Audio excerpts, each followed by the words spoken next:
escrituras más difíciles de comprender en la obra Toledot Yehoshua se encuentra en el Perek Hei, esto es, en el formato griego, Mateo 2:23.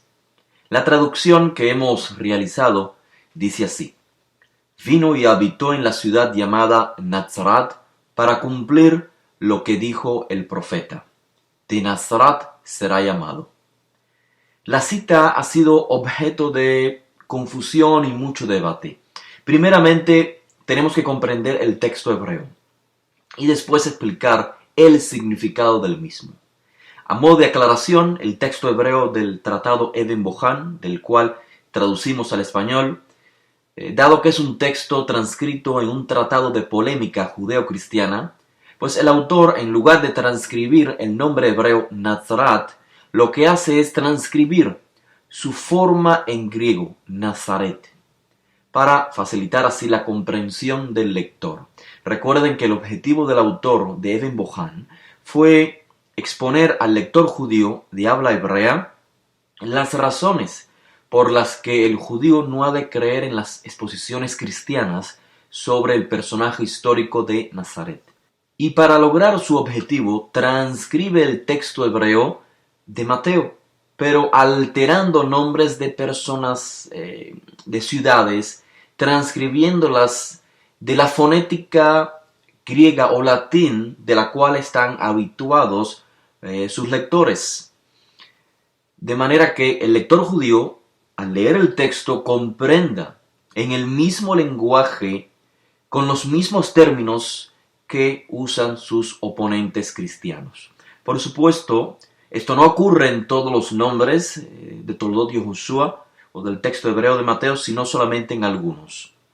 Por ejemplo, el caso de Yohanan siempre es llamado Yohanan, no por su nombre traducido al griego o al latín. Pero en este caso, en el texto que estamos considerando, tratando, en el texto hebreo encontramos no Nazaret, sino Nazaret, la transcripción griega del hebreo Nazaret. Y esta transcripción aparece con diferentes variantes. Esto no es de extrañarnos, ya que lo mismo sucede cuando se traducen diferentes nombres. De hecho, en el propio texto griego hay 3 formas de escribir Nazaret. Ahora bien, lo extraño para el lector acostumbrado al texto griego, lo extraño en el texto hebreo, es que los diferentes manuscritos hebreos no registran lo mismo, textualmente lo mismo que encontramos en el texto griego. El texto griego dice: será llamado Nazoraios. Pero ¿qué significa Nazoraios? Traducido usualmente al español como Nazareno. ¿Qué significa Nazoraios? En los textos griegos, Yehoshua es llamado Nazoraios y también en griego Nazarenos. Ambos términos son formas adjetivas del griego apo-Nazaret, o sea, de Nazaret. Nazoraios y Nazarenos son formas adjetivas del griego de Nazaret. La razón por la que no encontramos el sonido t de Nazaret en Nazoraios o Nazarenos se debe a que en griego, como dije anteriormente, Nazaret también es llamada Nazará. Bien, vayamos al texto hebreo. El texto hebreo registra Nazaret y Karei. ¿Cómo se puede traducir correctamente esta expresión hebrea? Nazaret y Karei. ¿Nazaret será llamado? No parece tener mucho sentido. ¿Nazaret será llamado? ¿O se le llamará Nazaret? No tiene sentido esta traducción. ¿Por qué? Porque Ikarei en hebreo, traducido usualmente será llamado o se le llamará, es un término masculino, haciendo referencia en este caso a Yehoshua. Pero Nazaret es el nombre de una ciudad y en hebreo, así como sucede en español, nos referimos a ella en términos femeninos. De manera que Nazaret y Karei no ha de ser traducida como Nazaret será llamado. Hay veces que tenemos la idea errónea de que las traducciones literales, entre comillas, son las mejores. Pero la realidad es que hay veces que los términos, en este caso hebreos, tienen más de un significado. Por lo tanto, la comprensión de cada término y por ende la traducción a otro idioma depende del contexto. El término kara, que significa, usualmente se traduce como llamar, realmente no tiene un solo significado, sino que este depende del contexto. Uno de los tantos significados que puede tener la raíz hebrea kara es identificar. Nazaret será llamado no es la mejor traducción, porque, como ya dijimos, carece de coherencia. Por lo tanto, Nazarat y Care significa o ha de traducirse o comprenderse como será identificado con la ciudad de Nazaret, o más sencillo aún, será llamado de Nazaret. Precisamente esta sección del texto hebreo es una de las cuales confirma que el texto hebreo es la fuente original del texto griego. En otras palabras, que el griego es una traducción de un texto hebreo.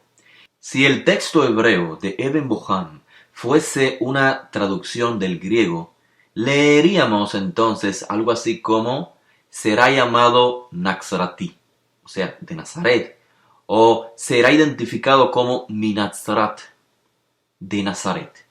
Son dos posibles traducciones literales del griego. Será llamado Naxarati o será llamado o identificado como Minazarat, de Nazaret. Pero el texto hebreo registra algo diferente.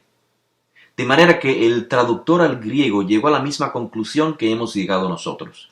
¿Cómo se traduce apropiadamente en contexto la frase hebrea Nazarat y Care?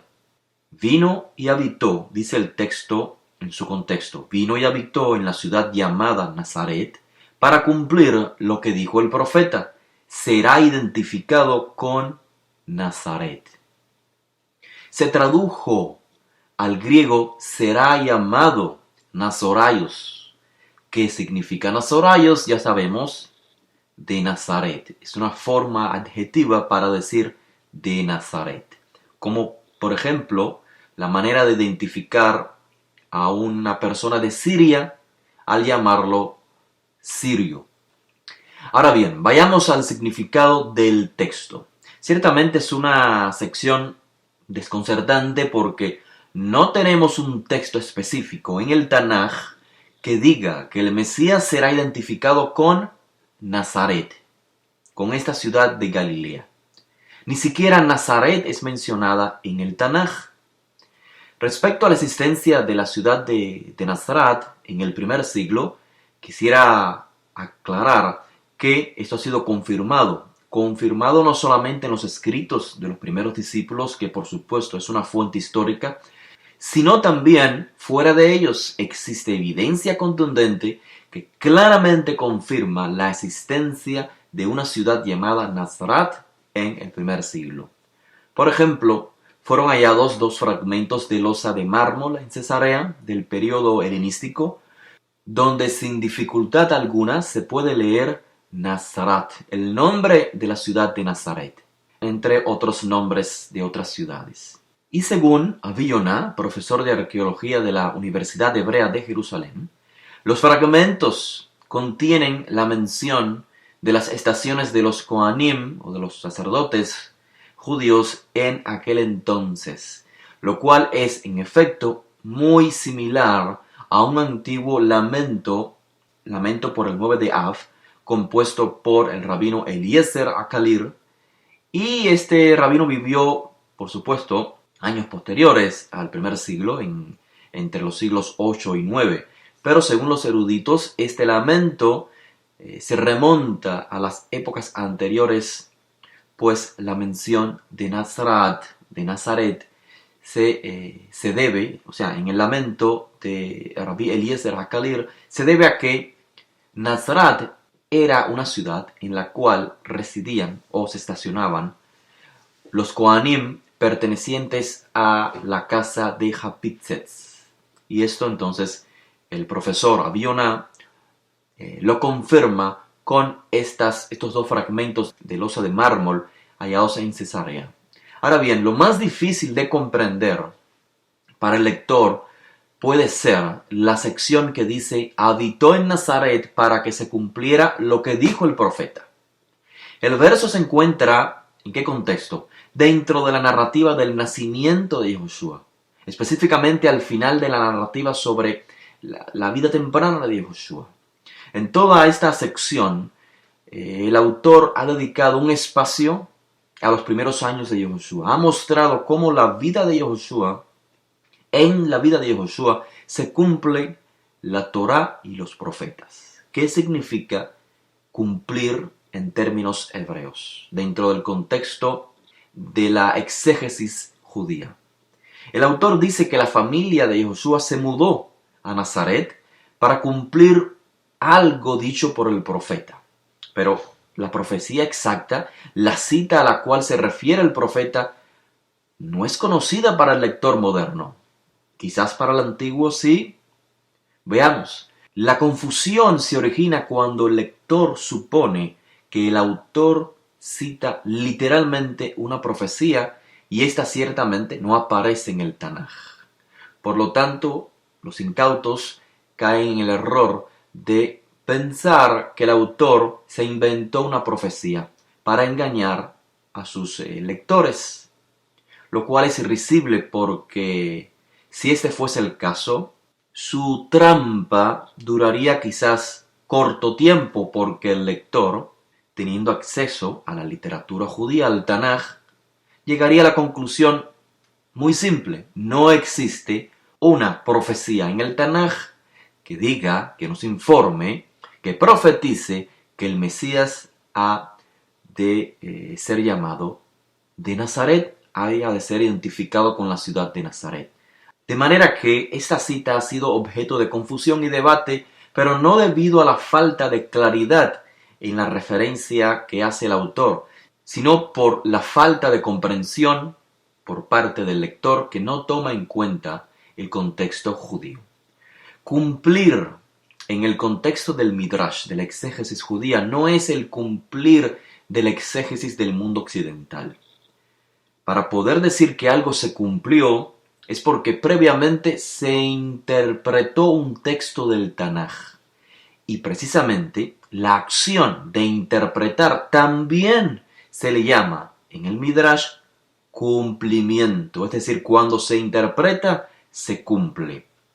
Y en muchos casos el objetivo de la interpretación es encontrar un significado contemporáneo basado en las palabras de antaño pronunciadas por los profetas.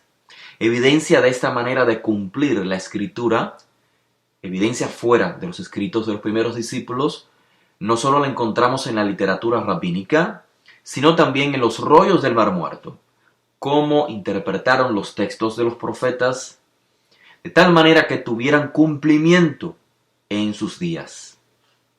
Aun cuando esto ya lo hemos explicado con más detalles en otras ocasiones, quiero hacer hincapié una vez más en que hay varios grados de cumplimiento desde el punto de vista midrashico, desde la exégesis judía.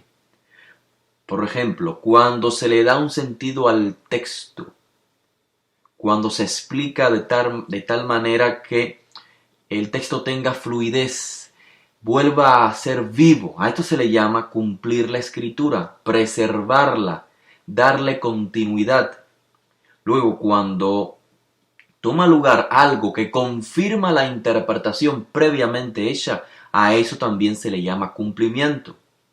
Y también, cuando sucede algo que en esencia repite un evento previo mencionado en el Tanaj, también se le llama cumplimiento. Por ejemplo, el autor del libro de Hechos de los Emisarios registra que Simón Kefá, puesto en pie en medio de los discípulos, dijo: hermanos, era necesario que se cumpliera la escritura, que desde antaño el Eterno habló por boca de David. la cual concierne al caso de Yehudá. El autor no está haciendo referencias a profecías que literalmente fueron escritas sobre Yehudá, o sea, Judas Iscariote en español. No son profecías sobre Yehudá, sino que tomaron lugar en aquellos días circunstancias, eventos similares que se repitieron a eventos que habían ocurrido en el pasado. Los adversarios del rey David, del ungido de Hashem, son como los adversarios de su vástago, de su descendiente, del Mesías, del rey Mesías, del ungido también por el Creador. Y esto se define como cumplimiento, en hebreo, lekayem. Prosigue diciendo el texto entonces, Shimon Kefa cita el libro de Tehilim, el libro de Salmos, y dice que de su morada desolada y que nadie habite en ella, tome otro su cargo.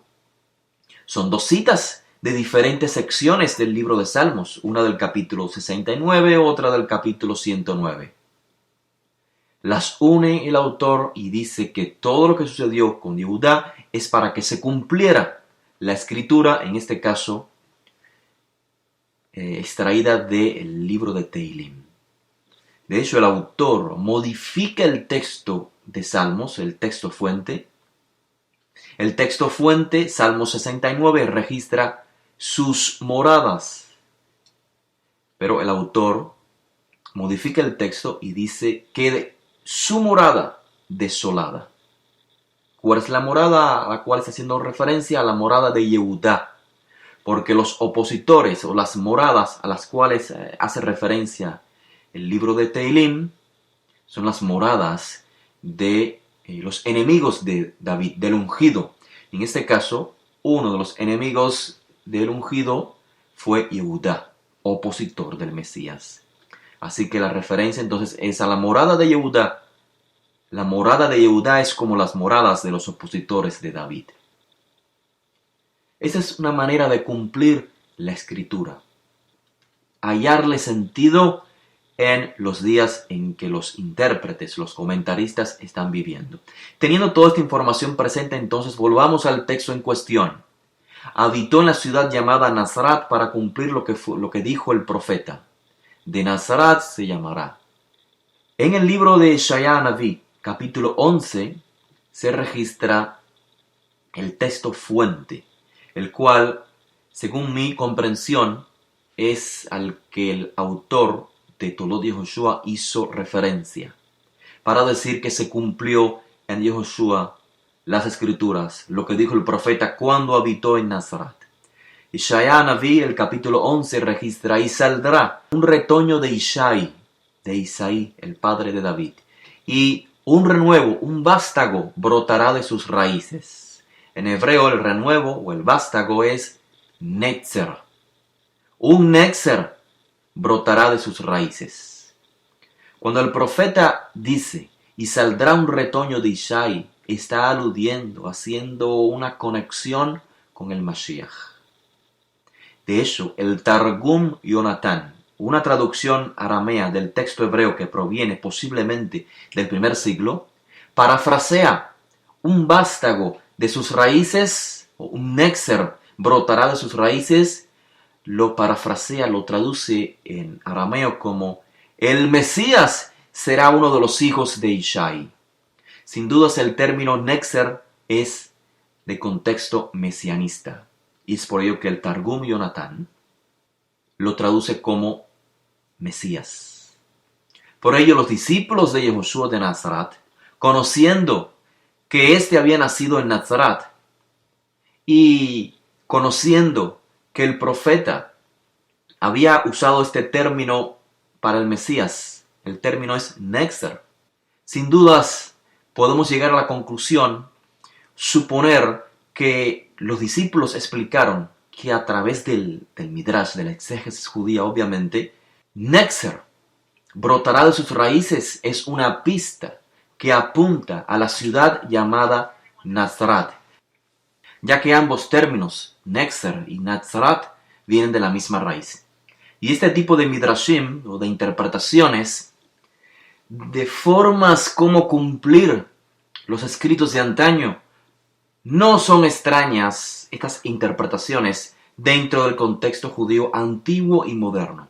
Por ejemplo, en la literatura que hoy llamamos rabínica, hallamos la expresión no leas este término del Tanaj de esta manera, sino de esta otra manera.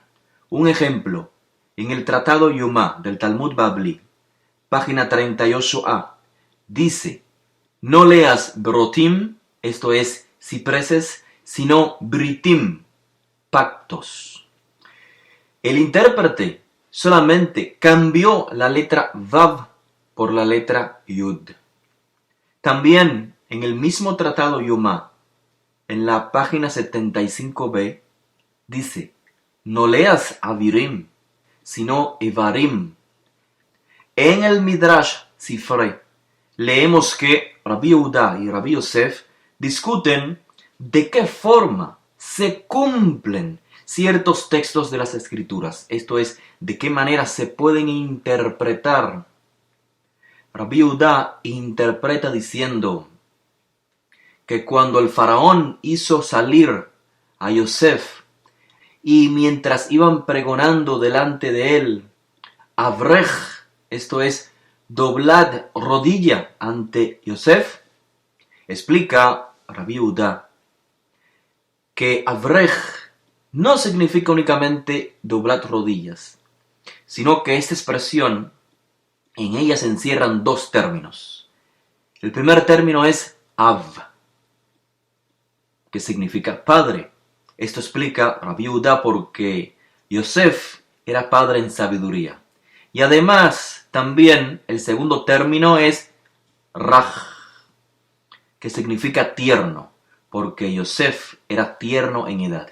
De manera que se interpreta o se cumple la escritura dándole un significado o un segundo significado a los términos escritos en la literatura de antaño. Avrej, doblat rodillas, llegó también a ser concebido como Av y Raj, padre en sabiduría y tierno en edad, la identidad de Yosef. También el mismo Rabbi Yehuda interpreta un término similar mesianista en Zacarías capítulo 9, verso 1. Pero el término que aparece es Hadrach. ¿Qué significa Hadrach? Explica Rabbi Yehuda. Es en realidad dos términos unidos. El primero es Had, que significa duro, porque el Mesías será duro con los pueblos. Y el segundo término es Raj, que significa tierno, porque el Mesías será tierno con Israel. Hadrach se divide en dos términos. Hadrach. De manera que algo similar, interpretaciones similares, fueron las que expusieron los discípulos de Rabbi Joshua, basados obviamente en Isaías capítulo 11. Y saldrá un retoño de Ishai, y Nexer brotará de sus raíces. Una posible interpretación o cumplimiento de este texto es, no leas Nexer, sino Naxarat. De manera que el profeta está diciendo, y saldrá un retoño de Ishai, y la ciudad de Nazarat brotará de sus raíces al Mashiach. Y otra posible interpretación o cumplimiento es comprender o explicar el texto de Isaías 11, significando, y saldrá un retoño de Ishai, y Nexer brotará de sus raíces, significando que el Mashiach vivirá en Nazarat, la ciudad del Nexer.